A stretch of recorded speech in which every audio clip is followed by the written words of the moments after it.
Today, I'll show you a simple way to unlock your phone's screen lock or password without losing any data. The best part? It's free and easy, even if you're not a tech expert. Just follow these steps, and you'll be able to unlock any phone hassle-free. Let's get started.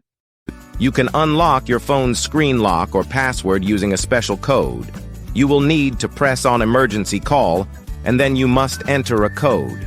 This code is unique to each type of phone and is provided by the phone manufacturer. In this video, we're using a code that works specifically for the type of phone we're demonstrating. Here's how you can get the code.